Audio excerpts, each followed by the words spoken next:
La paix dans le monde évoquée le dimanche dans une église sur, je sais pas, peut-être 500 millions de personnes qui prient en même temps, 1 milliard, j'en sais rien. Tout un dimanche, il y a du monde quand même dans les églises. Hein. La paix dans le monde, vécue ensemble, en groupe, dans la même énergie, pour le même objectif, eh bien le lendemain, elle ne se réalisait pas. Je suis désolé. Eh oui. Donc le lundi matin, en me levant, et pas de paix dans le monde. Pourtant, on me l'avait vendu la veille. Et en plus, on m'avait dit que si tout le monde prie ensemble, ça fait une énergie tellement forte qu'il y aura la paix dans le monde. Eh ben non. Donc au curé du village, je lui disais, bah écoute, tu vois, le lundi, il ne s'est rien passé là, mais... Et il me dit, oui, mais tu sais, les gens ne prient pas forcément bien. J'ai dit, ok. Ils ne prient pas bien, mais quand même, ça fait des siècles qu'on leur apprend à prier quand même depuis le temps. Mais par contre, c'est pas un dimanche où ils se sont ratés. Le dimanche d'avant aussi, ils ont prié. Il ne s'est rien passé. Ah, même pas sur 2 dimanches. Sur toute une année de dimanches, quand même. Ça fait un paquet de dimanches et de prières. Et pas sur une année, sur des siècles. Donc à un moment, j'ai dit stop, quoi, évidemment. Est-ce que vous avez gardé alors ? Et bien, ce que j'ai gardé, justement, parce que c'est la part intéressante, c'est que j'ai gardé qu'objectivement, on ne peut pas modifier quelqu'un. C'est-à-dire quelqu'un qui a besoin de faire la guerre, lui, il a une motivation que vous n'avez pas et une histoire que vous n'avez pas. Parce que vous ne vous sentez pas exister, vous pensez que tout le monde fonctionne comme vous. Or, pour faire un petit peu glauque, le type qui a vu son gosse se faire exploser la cervelle quelque part, à votre avis, il est animé par quelles intentions ? Et ainsi de suite. Donc il a des motifs pour faire la guerre, par exemple. Et si on ne va pas directement sur ce motif-là, ce n'est pas 1 milliard de personnes en priant qui vont lui enlever son idée. Et donc ce que j'ai gardé, puisque en fait la focalisation énergétique fonctionne, contrairement à quelqu'un qui a une histoire assez difficile et qui ne veut pas participer à changer son histoire, ok ? Et contrairement à ça, si quelqu'un a une histoire difficile, une maladie par exemple, et qu'il veut participer à un certain changement, effectivement, en associant des forces énergétiques sur lui, là ça fonctionne. Donc ça fonctionne, oui, en thérapie, mais sur des gens consentants. Sur des gens qui disent, ok, je pose ça, je veux bien, j'ai besoin d'aide, je veux bien bouger quelque chose. Et là, ça fonctionne. Mais de prétendre qu'il suffit juste de se dédouaner en balançant 2 patères et 3 AV, ça n'a jamais rien fonctionné. 1 milliard de personnes en même temps, ça n'a jamais fonctionné. Donc vous voyez très bien que le système énergétique n'est absolument pas du tout celui qu'on croit, et qu'aujourd'hui, on a besoin d'être un peu plus consentant dans ce qui se passe, donc un peu plus responsable, plutôt que de se dire, ouais tiens, je vais prier ou je médite et c'est pour la paix dans le monde ou c'est pour le bien-être de l'humanité. Je vous rassure, on n'a pas besoin de vous, ça ne marche pas. Et vous pouvez arrêter de prier si ça vous prend trop de temps ou arrêter de méditer. Ça ne fonctionne pas comme ça.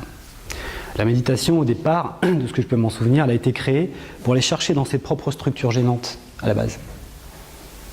Elle a été créée pour identifier notre monde intérieur et aller voir ce qui gêne dedans. Elle n'est plus vendue comme ça depuis des siècles.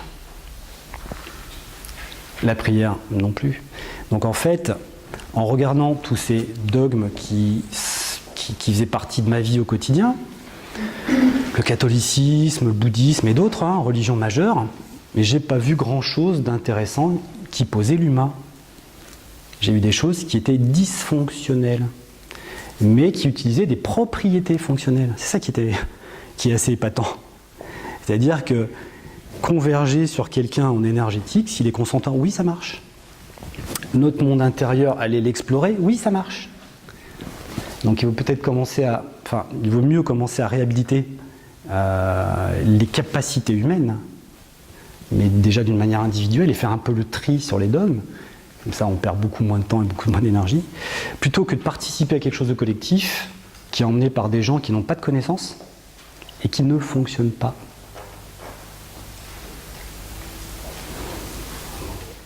Ce qui se passe chez un individu qui envoie de l'énergie, quand il aligne ce qu'il a envie de faire avec un geste, ça va mobiliser aussi l'ensemble de ce qu'il est. Ça, c'est assez intéressant à comprendre. Ça veut dire que si je veux aller vers Sébastien, je mobilise une intention d'aller vers lui, mais je mobilise tout ce qu'il y a derrière moi. D'accord ? Je ne peux pas faire abstraction de mon rythme cardiaque, je ne peux pas faire abstraction de ma tension artérielle, de mes neurones si j'en ai qui fonctionnent, de mon système nerveux, etc. etc. C'est pas parce que je pose une intention que le reste n'est pas actif derrière moi, au contraire. il est à 99% actif, puisque c'est lui qui me permet de faire quelque chose. Ou pas. C'est-à-dire que dans tout ce qu'on fait toute la journée, il y a une partie de vous qui est active pour passer une information ou pour aller vers un objectif, et il y a tout le reste qui collabore ou pas. Donc pour être très franc, vous avez tous remarqué comme moi depuis petit, tout ce que vous avez envie, ça ne se passe pas forcément comme vous le voulez. Donc ensuite, vous comprenez la contradiction qu'il y a entre si tu pries, il va se passer ça, si tu es gentil, il va se passer ça. Il y a une grosse contradiction. Comprenez sur quoi je me suis basé? Sur de l'expérience, tout simplement. Parce que moi, j'ai vu l'inverse. J'ai vu que ce que les gens voulaient, c'est être bien, et ils ne l'étaient pas, ou rarement. Et les conditions pour lesquelles ils se sentaient bien dans leur vie, épanouis ou pas, n'étaient pas du tout dues à ce qu'ils croyaient, tout simplement. Et que parfois, le système inconscient collaborait un tout petit peu mieux pour certaines personnes, et puis pour d'autres personnes qui étaient toujours dans le même cycle, dans les mêmes mouvements de vie difficiles et pénibles, le système inconscient logique ne collaborait pas avec leur intention posée. Vous comprenez? La difficulté de l'être humain aujourd'hui, c'est pas ce qu'il veut faire, qui est louable ou bien intentionné. C'est pas ça le problème. C'est quelles sont les ressources derrière. Et les ressources, elles sont inconscientes. Alors vous avez beau vouloir la meilleure santé, des fois vous êtes en panne, vous voulez avoir une vie heureuse à votre manière et vous ne l'avez pas. Tout ce que vous voulez obtenir, en fin de compte, ne tombe pas nécessairement dans votre besace. Mais pas parce que vous avez mal fait quelque chose, mais tout simplement parce que vous avez un système derrière qui ne coopère pas forcément. Donc j'ai dû très rapidement sortir de si quelque chose ne se passe pas bien dans ma vie, c'est pas parce que j'ai mal fait quelque chose. Donc si ça peut vous rassurer, s'il y a quelque chose qui ne tourne pas rond dans votre vie, vous ne l'avez pas forcément fait exprès. Et ça, c'est important à souligner parce que beaucoup de personnes pensent qu'il y a une recette consciente qui fait qu'on va avoir les clés du succès. Or, c'est faux. La seule chose que vous pouvez faire, c'est commencer à regarder dans quel type de rouage vous êtes et voir qu'il y a des histoires à répétition qui viennent en fait se mettre devant votre vision pour qu'elle soit enfin traitée. C'est de la relance d'informations. À chaque fois que je pose quelque chose, je relance l'ensemble de mon système. Je pose quelque chose à droite, je relance l'ensemble de mon système. Ça veut dire que beaucoup de ce qui nous anime ou de ce qui nous arrive dans notre vie n'est que l'expression d'inconscient en fait. Tout ce qui nous anime n'est que l'expression de l'inconscient.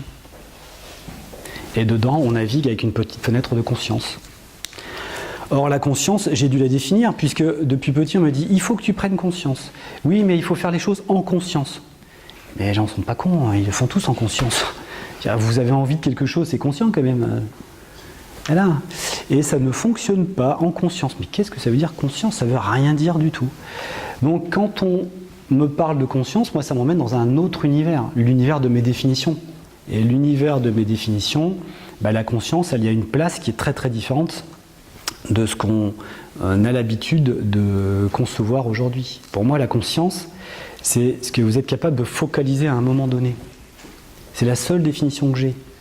Je suis capable de regarder en face de moi, j'ai conscience de ce que j'ai en face de moi, tout simplement. Ça veut dire, qu'est-ce que je suis capable de focaliser à un moment donné? Et à contrario, tout le reste s'efface. Vous comprenez? Ma conscience, c'est qu'une fenêtre sur quelque chose. Et autre chose que cette fenêtre, c'est mon inconscient. Et ça, vous en avez la démonstration tout le temps, au quotidien.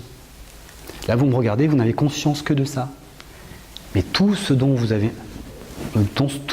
êtes inconscient, c'est colossal. C'est énormissime.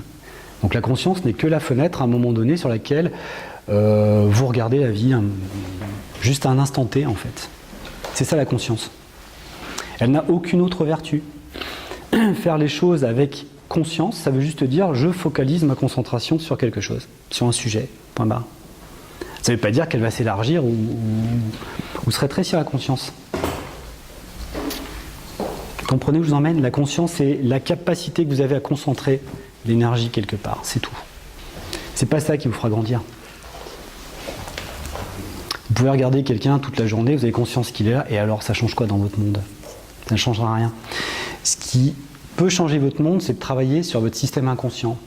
Donc c'est la façon dont votre vie est posée. Mais ça, on n'a pas forcément justement envie d'avoir conscience de tout dans notre vie. Donc en fait, la conscience ne sont que des morceaux choisis de ce que j'ai envie. Bah, je préfère regarder par là, je n'ai pas envie de regarder là, donc je regarde là. Ah oui, non, mais j'ai bien conscience de comment je fonctionne. Et non, pas forcément. Donc la méditation, elle était créée pour aller prendre conscience de ce qu'il y a d'inconscient. Est-ce qu'en travaillant sur l'inconscient, on augmente la partie consciente ? Pas forcément. Pas forcément, parce que la partie consciente, en fin de compte, elle va augmenter s'il y a une expérience intéressante derrière. Elle n'augmente pas s'il n'y a pas d'expérience. On peut travailler sur l'inconscient de manière artificielle et uniquement au niveau de l'information. Ça, c'est ce qui se fait dans toutes les thérapies, en fin de compte. Je prends quelque chose de vous, je vous informe qu'inconsciemment vous fonctionnez comme ça. Ça ne va pas vous emmener grand-chose, même si vous en avez conscience. C'est est-ce qu'il y a un moteur suffisant pour refaire une nouvelle expérience d'après cette information. S'il n'y a pas de moteur, votre conscience, elle ne grossit pas. Vous avez une qualité de la thérapie. C'est l'autre qui vous dit ouais. C'est comme ça, bah dis donc. Ouais. Vous avez une idée de la thérapie là qui me surprend. Oui, bah, je peux être très surprenant, ça je le conçois. Ouais. Mais je vous explique. Ouais. Mais je vous explique comment ça fonctionne dans l'être humain d'après mon regard, tout simplement. Après, vous pouvez être très bien pas d'accord. Voilà. Donc la conscience, en fait, elle n'augmente pas forcément votre champ d'aller travailler dans l'inconscient. Ça n'augmente pas forcément votre champ de conscience, en fin de compte. Ça dépend quel est le niveau d'information que vous allez chercher derrière. Ah, je vois bien que... Bah, ça ne modifie pas forcément l'inconscient, parce que l'inconscient, lui, il a besoin de créer une expérience. Ça veut dire que tant qu'on est au niveau de l'information, l'inconscient ne réagit pas, en fin de compte. Lui, il va reprendre les mêmes stratégies tout le temps, en fin de compte. Ce que je voulais dire par la méditation en ayant des méditations de bienveillance, des méditations, etc., ouais. Il y a quand même des études scientifiques qui ont montré que des zones du cerveau se modifient. Oui, des zones du cerveau, ça veut dire que vous allez activer en vous vous allez activer en vous une conséquence de ce que vous faites, mais pas forcément une cause. Vous ne rentrez pas dans le monde des causes. Vous n'êtes pas forcément en train de réimprimer quelque chose d'intéressant. Si vous bougez, les études scientifiques vont montrer que vos zones du cerveau, elles sont actives par rapport à votre motricité. Lorsque vous méditez, les informations scientifiques vont montrer qu'il y a des zones qui travaillent. Oui, vous ne savez pas dire que vous bougez quelque chose dans votre structure. Elles montrent juste qu'il y a quelque chose de réel en travail, oui, bien sûr. Mais après, la capacité... Ils ont montré qu'elle pouvait grossir ou diminuer. Elle pouvait grossir ou diminuer, mais ça ne veut pas dire que vous allez extraire forcément une information intéressante pour vous. Vous pouvez continuer quand même dans les mêmes systèmes. Ce qui peut changer vous-même d'une certaine façon. Si vous modifiez la colère et que vous... Non, vous modifiez la colère, d'après moi, vous modifiez la colère que si vous allez sur le sujet qui fâche. Pas parce que vous avez envie de l'occulter et de mettre en lumière autre chose. Vous ne pouvez modifier que ce stylo que si vous allez sur ce stylo. Vous pouvez modifier que le parquet que si vous allez sur ce parquet. Mettre en place, tout un tas de travail qui va allumer toutes vos zones cérébrales.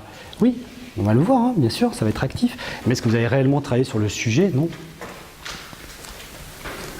Après, c'est le problème justement du monde émotionnel. Le monde émotionnel est une coloration du monde. Ce n'est pas la cause des problèmes. C'est une structure sous-jacente inconsciente qui est la cause d'un problème dont vous ressentez l'émotion. Et vous avez beau travailler sur votre colère, vous ne serez pas forcément moins en colère. Votre colère, ça ne veut rien dire. C'est juste l'expression de quelque chose qui vous gêne à l'intérieur de vous, que vous essayez de changer. C'est ça une colère. En tout cas, c'est ma définition. Donc on ne s'attaque pas à la colère. On va regarder quelle est la structure derrière qui la déclenche. Tout simplement. Mais ensuite, vous allez être colérique pour d'autres raisons. Et oui, puisqu'il y aura de toute façon dans votre vie plein de choses qui feront que vous avez envie de le changer. Allez, simplement. Vous ne serez jamais acolérique, ça n'existe pas. Vous ne pouvez pas être aréactif.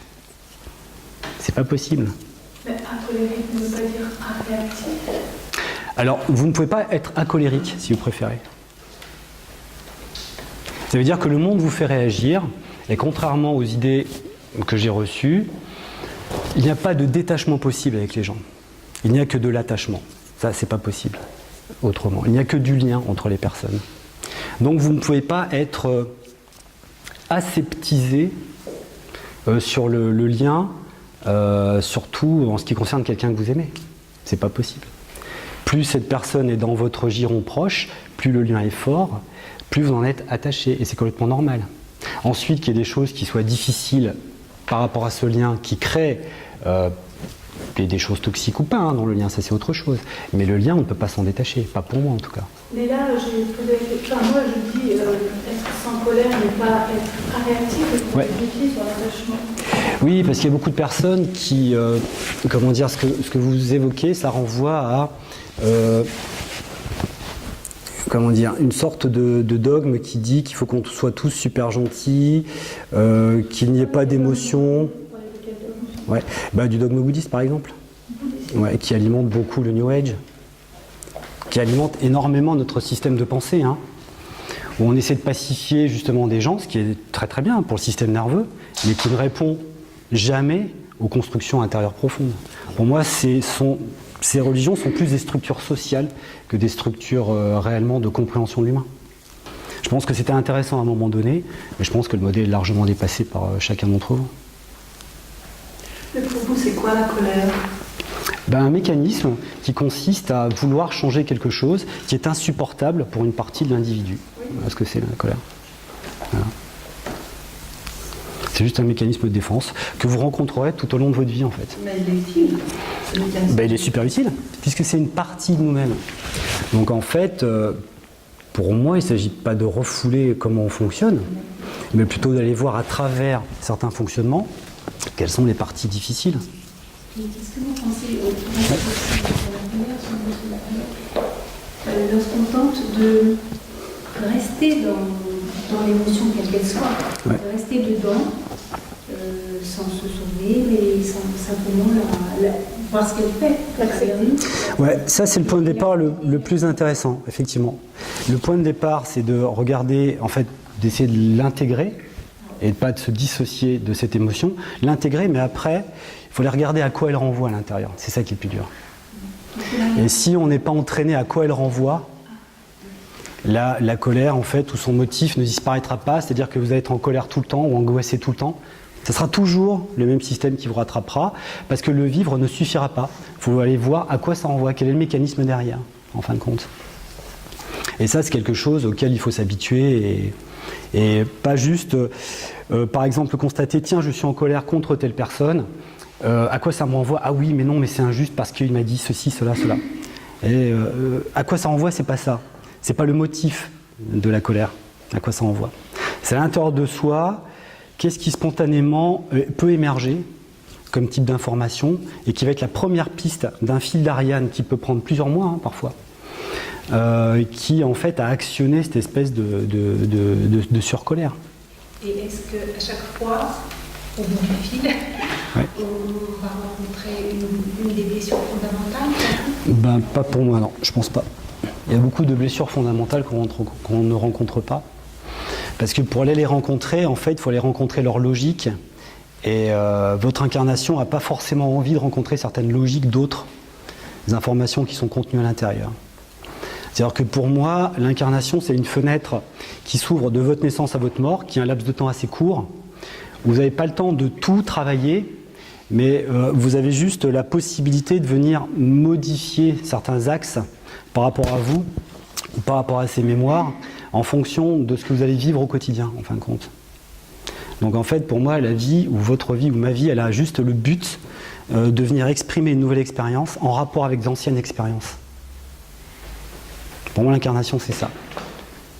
C'est comme si on se mettait en mode comparatif tout le temps pour essayer de valider soit des expériences qui ont déjà fonctionné, soit invalider des expériences qui ne sont plus fonctionnelles et qui nous empêchent d'épanouir autre chose, en fin de compte. Dans le totem des ressources. Pour moi, la vie, c'est ça, en fait. En tout cas, c'est ma définition. Avoir sa propre grille de lecture plutôt que de prendre la grille de lecture de quelqu'un. C'est-à-dire qu'à un moment donné, il va falloir commencer à mettre à plat comment vous fonctionnez réellement. C'est un travail qui peut prendre des semaines ou des mois, peu importe. Et d'aller justement sentir à quoi ça renvoie à chaque fois. Plutôt que de prendre la grille de lecture de quelqu'un qui va, en fait, en général, avoir une lecture très pauvre de votre fonctionnement et un niveau d'interprétation qui peut être intéressant ou pas. Je reviens vers vous par rapport à la thérapie. La thérapie, c'est pas la personne. Vous bloquez, le thérapeute qui vous donne une grille de lecture. C'est vous, en travaillant en face de ce thérapeute, qui allez trouver votre propre grille de lecture et qui allez chercher ce système-là. Ou pas. Oui, je suis d'accord, mais pas tout le temps. Le thérapeute, il est juste un miroir. Non, le thérapeute. Mais si, le thérapeute, lui. Oui, si, le thérapeute, il injecte ce qu'il est. Hein. Il injecte ce qu'il est. Et le thérapeute n'est jamais neutre, c'est impossible. C'est un miroir, enfin, c'est. Mais non. C'est rien, c'est rien. Mais c'est pas rien, c'est pas un miroir, c'est pas vrai. Ben, en tout cas, c'est pas mon avis. C'est pas mon avis. Le thérapeute, lui, il a un inconscient. Son patient, lui, a un inconscient aussi. Et le patient vient chercher dans l'inconscient du thérapeute l'information dont il a besoin, c'est tout. S'il n'a pas l'information, la thérapie ne servira à rien. Le thérapeute est autant en exercice que le patient. Hein. Je suis d'accord. Ben voilà. Donc en fait, il y a beaucoup de choses qui ne serviront pas au patient, je suis désolé. C'est pas forcément la bonne thérapie, c'est pas forcément la bonne personne, c'est pas vrai. Il y a des thérapies à plein niveau, il y a des thérapies qui sont très physiques, la médecine allopathique, le médicament, la chirurgie, et ça un thérapeute autre ne fera pas. De toute façon, s'il y a besoin d'une chirurgie, c'est pas un énergéticien qui le fera. Et au niveau des énergéticiens, même s'il y a 100 personnes qui ont les mêmes techniques, il y aura 100 mises en vibrations différentes, mises en équation du patient différentes, je suis désolé. Donc il y a des thérapeutes qui vous serviront à rien et d'autres avec qui vous allez pouvoir collaborer. Mais ce n'est pas une constante. Ça veut dire que pour moi, c'est de toute façon un acte invisible qui se passe entre les personnes et pas un acte visible. Ouais. Voilà. Mais en tout cas, ça travaille. Bah, ça travaille, mais pas avec tout le monde, c'est pas vrai. Et... tout seul, c'est pas évident. Ah bah, ça, c'est sûr, hein, je peux en témoigner, tout seul, c'est pas évident. Parce que ce système-là, personne ne me l'a expliqué, hein, c'est marqué nulle part, je vous signale. Donc... Comment choisir un thérapeute? Bah, au résultat. Justement, au moment où on fait le choix, on n'a pas le résultat. Mais au moment où tu fais le choix, t'as pas commencé l'expérience. Donc il te faut l'expérience. Tu peux pas avoir fini avant d'avoir commencé.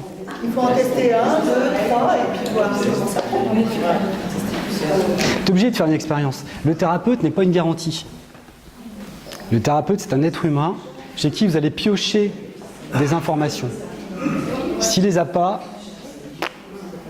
ça vous servira à rien. Vous serez dans une relation humaine, point. Mais pas dans une relation qui va vous servir à vous, en fin de compte. Et cette relation, elle est de plein de niveaux. Si vous avez besoin juste de quelqu'un qui est une équivalence électrique dont vous avez besoin, un magnétiseur qui ne se pose pas de questions va vous servir mieux qu'un psychothérapeute ou qu'un énergéticien autre, d'accord ? Si vous avez besoin de quelqu'un d'un peu plus fin dans son fonctionnement de vie, alors certaines personnes ne vont vous servir à rien. Ce n'est pas un médecin en allopathie qui va vous aider. Vous pouvez avoir besoin d'une aide psychologique.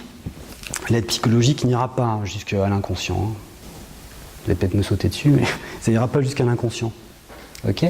Donc il faudra trouver des gens qui sont des spécialistes dans l'inconscient et qui portent des informations qui vont pouvoir vous mettre en réaction.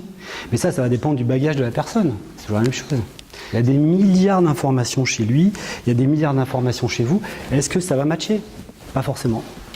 En fait, là, ce que vous expliquez, ça peut expliquer du coup pourquoi, certaines personnes, on va nous envoyer par exemple chez un très bon énergéticien qui a fait des super résultats chez des personnes, et qui nous, on y va, rien.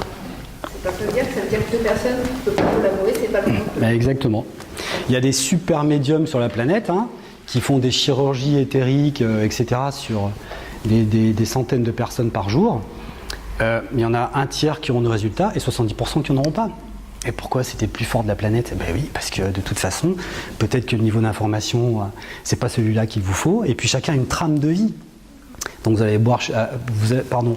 avez beau aller chez un thérapeute pour corriger quelque chose, si votre trame de vie vous incite à explorer différemment, aller chez le thérapeute, ça vous servira à rien. Est-ce que ça rejoint ce qu'on peut appeler les niveaux de conscience où des personnes, je ne peux pas le définir, mais il y a des niveaux de conscience proches, des fonctionnements proches? Non, ça peut être très disparate. Vous pouvez aller vers des gens qui, a priori, ne vous apporteront rien. et qui en fin de compte porte plus d'informations salutaires pour vous que vous ne le pensez. C'est là où il y a un petit problème par rapport au jugement du coup, hein, parce qu'on fait que ce qu'on pense être bon pour nous, sur une cohérence, j'aime bien, je le sens, j'y vais. Mais votre inconscient, lui, il a peut-être besoin d'autres types d'informations que de j'aime bien, je le sens, j'y vais. Hein. Voilà. Donc ça n'a aucun rapport avec le niveau de conscience des personnes. Personne n'est au même niveau de conscience, ça n'existe pas déjà à la base. Il n'y a que du décalage puisqu'il n'y a que des histoires différentes. Donc on vient chacun piocher dans l'histoire de l'autre. Hein. Vous venez piocher dans mon histoire et moi je viens piocher dans vos histoires. Et c'est ça qui crée en fait des vibrations très très différentes qui vont modifier forcément quelque chose chez moi à un moment donné et qui va forcément modifier quelque chose chez vous à un moment donné. Est-ce que ça veut dire qu'il faudrait en fait avoir plusieurs thérapeutes? Il y a quelqu'un qui suivrait une psychothérapie sur 5 ans avec la même personne? J'ai pas d'idée. D'avoir 10 thérapies différentes? Non, j'ai pas d'idée par rapport à ça. Je veux dire, chacun fait ce qu'il veut. Mais ce que je veux dire, c'est qu'à un moment donné, la thérapie est limitée à un champ d'action. Vous ne ferez pas tout avec une thérapie, c'est pas vrai. Ça, c'est impossible. En tout cas, moi, je l'ai pas vu. Plusieurs thérapies différentes. Si vous avez besoin de thérapiser quelque chose, mais quelle est votre urgence à vouloir modifier quelque chose en vous? C'est ça aussi. Et ensuite, est-ce que vous n'êtes pas capable déjà d'en faire une partie? C'est ça qu'on est venu partager aussi, thérapie, mais et vous-même alors? Est-ce que justement tu peux nous donner un exemple d'une grille de lecture? On prend un problème et puis la personne elle travaille sur sa problématique. Est-ce que tu peux creuser un petit peu pour... Parce que ça se fait pas tellement en conférence, hein, ça se fait plutôt en stage ou en consultation privée. Est-ce que les échecs ils font avancer? Ben, l'échec, ils te font pas forcément avancer, parce qu'il y a des gens qui sont tout le temps dans l'échec, tout le temps, ça les fait pas vraiment avancer, tu vois. Alors, c'est des phrases un petit peu toutes faites quand même, ça, l'échec fait avancer. Elles peuvent te faire avancer, dans la majorité des cas, c'est des énergies que tu as besoin d'intégrer, effectivement, mais tu vois bien qu'il y a certaines personnes, elles sont tout le temps d'échec en échec en échec. Donc le prisme de fonctionnement n'est pas très très intéressant hein, concernant l'échec et ces personnes-là. Déjà, vous êtes capable de gérer de l'information par vous-même. C'est-à-dire que être guidé, c'est est-ce que ça vous convient ou pas? C'est ça la guidance. C'est est-ce que ça me convient? Est-ce que dans les paramètres que j'ai choisis moi, qui sont mes paramètres personnels de bonheur, ça convient ou pas? C'est ça être guidé et avancer. Ensuite, on est dans une ère qui est en train de s'ouvrir. C'est une ère qui passe vers le plus psychologique, d'accord, vers le plus psychiatrique. On va commencer à toucher de plus en plus ces structures inconscientes parce qu'on s'aperçoit de plus en plus qu'on est motorisé par quelque chose qui nous dépasse. Hein, okay, donc il y a beaucoup de choses qui vont s'ouvrir, je pense, dans les années futures en termes d'ouverture de compréhension aussi. Hein. Les gens sont de plus en plus câblés, de plus en plus branchés. Il y a beaucoup d'informations que vous pouvez recevoir dans votre échelle de valeur. Okay, qui vont vous ramener, si vous regardez sincèrement comment vous fonctionnez, à des zones inconscientes que vous pouvez vous détecter tout seul et vous pouvez commencer à rentrer dedans. Il y a des gens qui sont capables de faire ça. Comment? Et parce que quand je vois un être humain, je vois plusieurs êtres de votre propre émanation. Je vois la même chose chez chacun d'entre vous, un point central, ici un petit point focal, et plus vous prismez sur 10, 20, 100, 200 personnages. Et quand il y a une demande posée sur, par exemple, tiens, je ne vais pas bien à cause de ça, il y a plein de parties de vous qui se mettent tout de suite à bavarder ensemble. Bon, ben, je vous explique quelles sont les parties qui sont mises en action et pourquoi elles ne sont pas d'accord et qu'est-ce qui se passe. Et ça a tendance à resynchroniser votre système qui devient un petit peu plus performant en fait pour avoir une réponse et une solution un peu plus adaptée au monde, en fin de compte. Un monde? Ah bah votre monde à vous, puisqu'il n'y a que le vôtre. Et il y a des parties plus fortes que d'autres, en fin de compte, qui viennent soit vous aider, soit vous empêcher d'avoir recours à certaines ressources, en fin de compte. Il y a des parties de vous qui se mettent en opposition automatique sur une façon de s'exprimer, par exemple. Et c'est ça que vous ressentez quand Oui, c'est ça. Non, c'est ça que je comprends. Oui, c'est ça. Est-ce qu'on n'a pas, qu'est-ce qu'on peut faire individuellement pour toucher ces zones justement de travail inconscient? Est-ce qu'il n'y a pas un outil, des méthodes, qu'est-ce qui serait le plus intéressant à faire pour vraiment se mettre en résonance avec nous-mêmes? Bah déjà, intégrer comment vous fonctionnez. C'est-à-dire commencer à accepter que votre vie, elle peut pas être autre chose que ce que vous êtes déjà. Il n'y aura pas d'autre modèle. Dans votre incarnation, il n'y a que vous qui fonctionnez. Il n'y a que vous qui êtes le seul pilote à bord, en fin de compte. Point barre. Donc après, cherchez à vous modifier. Il faut se demander par rapport à quoi vous voulez vous modifier. Donc quels actes dans votre vie ne vous conviennent pas du tout, mais à votre seul regard à vous, pas au regard d'un ensemble. Donc déjà, il faut arriver à se positionner individuellement et pas collectivement, d'accord? Parce qu'on est sous interférence totale des individus qui sont autour de nous en permanence, ok?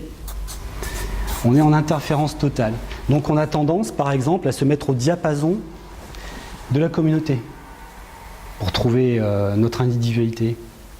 Et ça, c'est pas possible. Si vous voulez trouver votre problématique de vie par rapport à quelque chose qui vous est cher, il faut absolument pouvoir s'isoler de la communauté et voir comment vous réagissez personnellement. Et ensuite le comparer à la communauté.